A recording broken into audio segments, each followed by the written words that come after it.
Hi, Wanderers. Welcome to Wanderlust.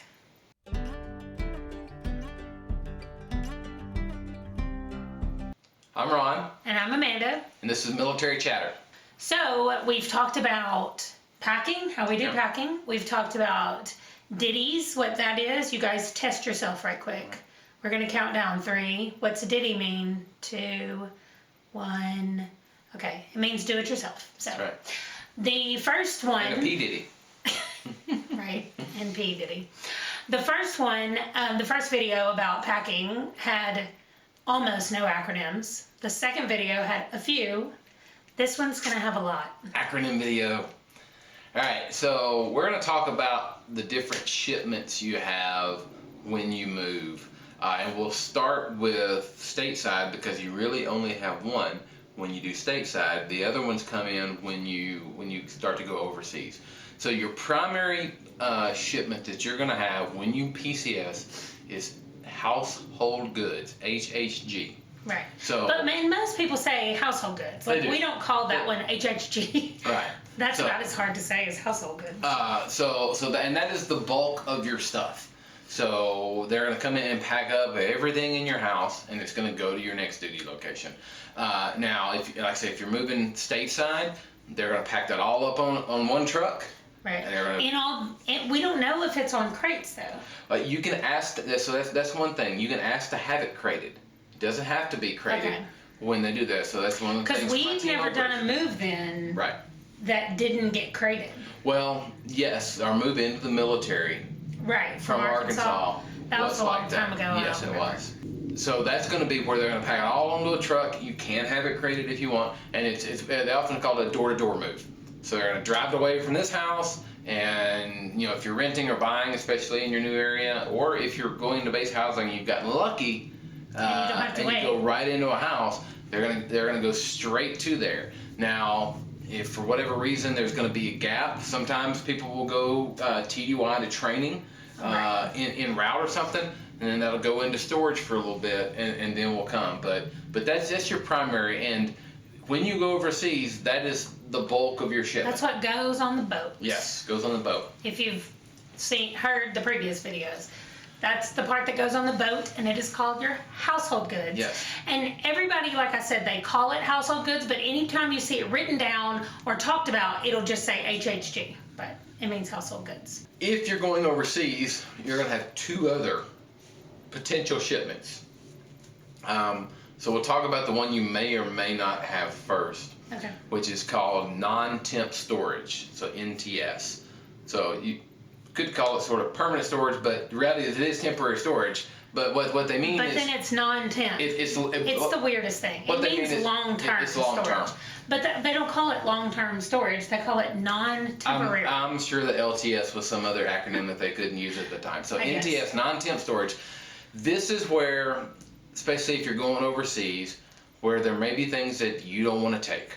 Or that you don't need to take. Like all housing, on-base housing overseas has washers and dryers. Well, and even the off-base, they supply them for you. Right. Any place that we've ever been, they have a washing machine and a dryer, and they don't want you bringing yours. So same thing if you have really nice fridge that you like. Same thing. You can insist on it, but it's not necessary. And so no, and it's probably not going to work with the outlets that they have. Right. And you're going to have to spend a ton getting transformers to figure it all out. You'll be okay with a jankety refrigerator for a few years. But so could be appliances. But let's say you're moving to Germany and you know the houses there. You're gonna live off base. You know the houses are small, and you're like us. You have a huge entertainment center. There's really no need to ship that to go. Right. Yep, not gonna fit. So you put it into the non-temp storage for a while. So really anything that you're not gonna need, but you don't want to get rid of because when you move back stateside and you buy your own house, you want this thing. Because we did that the first move. We sold everything, including our car, before we went to Turkey. Our very cool van. It's another story for another time. And we had to buy everything when we got back. Right. So maybe there's some appliances you don't want to take, but you don't want to get rid of them either. that's the type of stuff you do. That maybe there's clothing items or large. I don't know. It depends on where you go, because like in Turkey we didn't need winter stuff. Like we could have left all of our winter stuff here, because even in the winter it was like 45 or 50 degrees. Right. So probably the same going to San Antonio. So that is, and what they're going to do is they're going to put that in a storage facility under a long-term contract until you get back. And then once you get back, you work with TMO to schedule, and they will deliver your non-temporary storage. So ours, when we left here last time, left the States, we were in Maryland. And so they put it in a non-temp storage facility in Virginia, and we left and went to Spain for 2 years. When we came back, we came here to South Dakota, so they had to move our non-temp stuff from Virginia to South Dakota. Now, here's another thing about that. So if you're going overseas and you got a washer and dryer, even though you can, just sell it, because they don't last in storage very long unless they're new. Like, this is so hard for me, because I mean, I guess it's kind of a game of, not really Russian roulette, but it's just I don't know, one way or the other, it's not going to work. But you're not paying for the storage. Right. So if you don't want to buy a new washer and dryer in 2 or 3 years when you get back from overseas, then just put it in storage. Yeah. And if it doesn't work, or if it's broken, then you can buy another one afterwards. But I think, and especially if the reason it doesn't work is it got damaged while in storage, and they're going to pay you at least. Because that's what happened to us. Yeah. Well, I don't know that it got damaged in storage. It could have been in transport. But anyway, our washing machine was broken when it got here. So they just gave us the insurance claim for it, and we had to go get another one. So non-temp storage. So you may or may not have that. It just depends on if you have stuff that you want to put. But it is available. Yes. So the other one, and this is the one you're going to have going overseas, even if you don't do non-temp storage, is unaccompanied baggage, and this is UAB. Unaccompanied baggage, and so this is different from your household goods, but it can contain some of the same items. So when you are going overseas for a move, you're going to get a certain amount of unaccompanied baggage per person. I want to say, and I'm just spitballing numbers here based on when we moved out of Spain, I think, but like the member, at least at that point for us, I got like 1,100 pounds. And like I have no idea. And like each of you got like 400 pounds or something like that. But you're going to get this total collected amount of poundage that can go. And the way UAB is different from household goods is where household goods get packed up on the crates, they get into a container, they go on a container ship, and they float all the way over and go through that.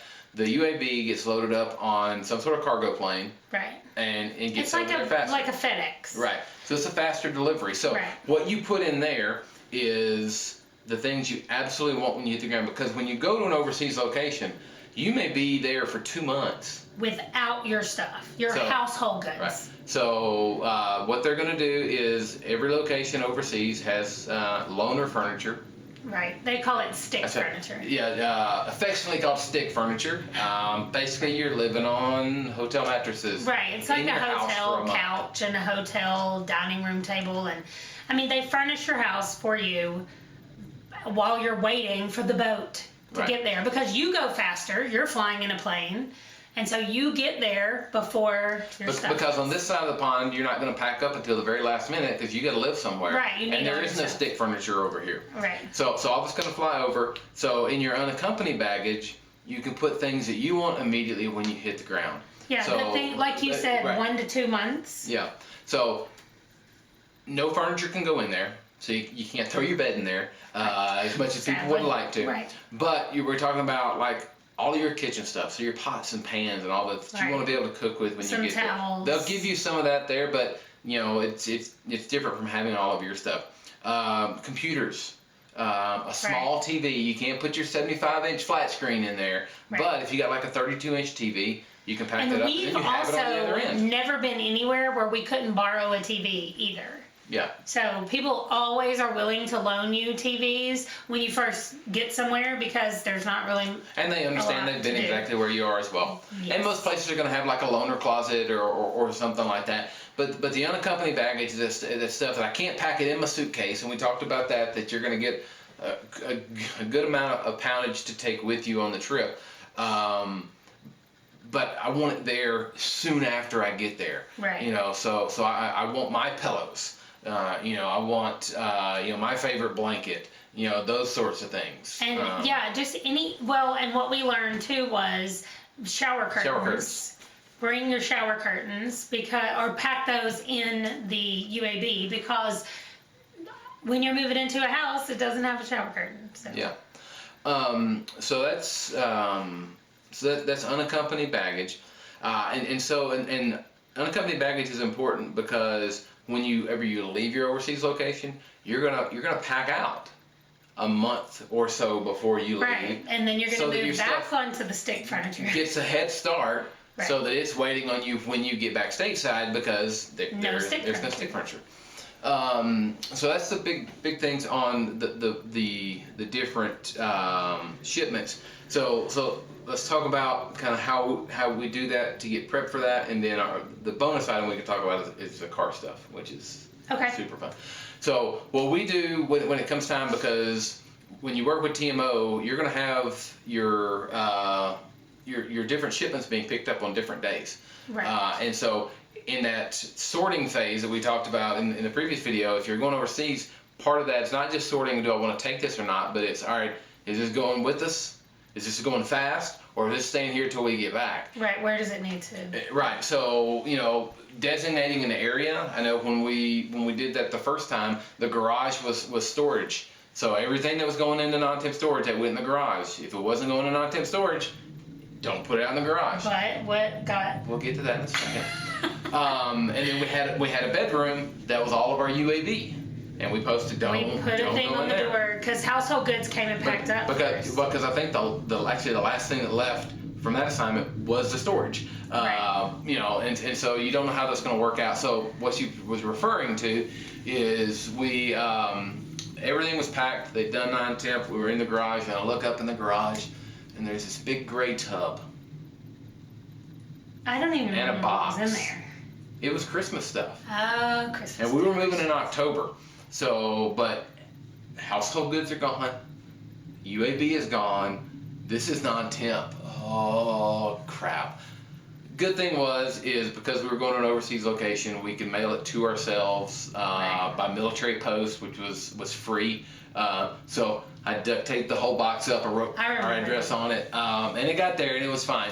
But yeah, it was one of those moments, and first overseas move, rookie mistake. Well, and it's up in the top of the garage. There's no way. But the whole separating the room, picking a space and that you can close off to be where you keep your unaccompanied baggage or where you keep your non-temp storage stuff, that really saved us, because a lot of times I saw some of my friends when we were in Spain, they were labeling specific drawers in their kitchen, don't move this, but then take all the rest of the drawers, but not what's in that drawer. And they just, I was watching them thinking, oh, how difficult for the movers, because they have to try to decipher what you want them to take and what you don't. And if we do like we do, which is to put everything into one room and then just say, don't even come in this room, but pack the whole rest of the house, then they're just free to move. Well, because faster. Especially you were talking about, we were overseas, so your packers there,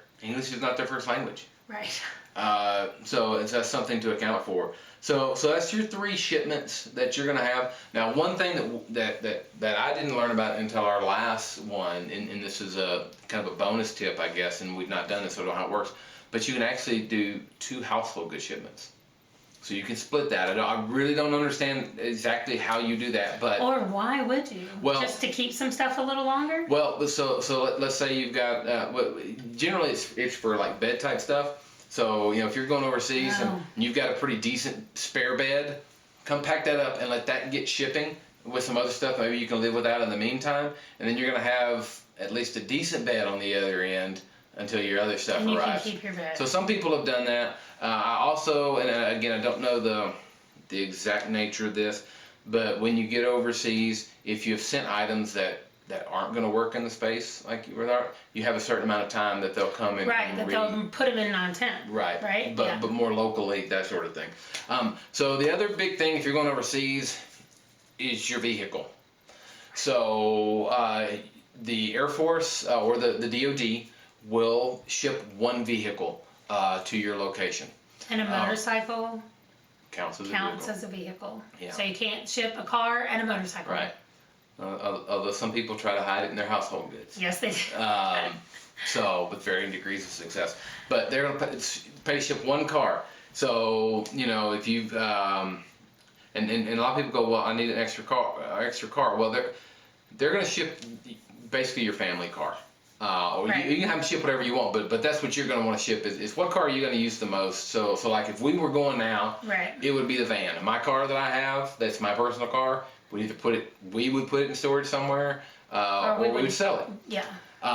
And when you get on the other end, you're going to buy what at least in Spain we call the beater car, which is just a car just to use for the time that you're there, and you will sell it before you leave. And you're just driving to and from work in it. Yeah. You're not driving all over the country to see things. That's what your other car is for. But also that other car, just like the household goods has to go across on a boat, that car rides across on a boat. Yeah. So if you want something to drive as soon as you get there, buy the beater, and then drive that around for a little while when you get there.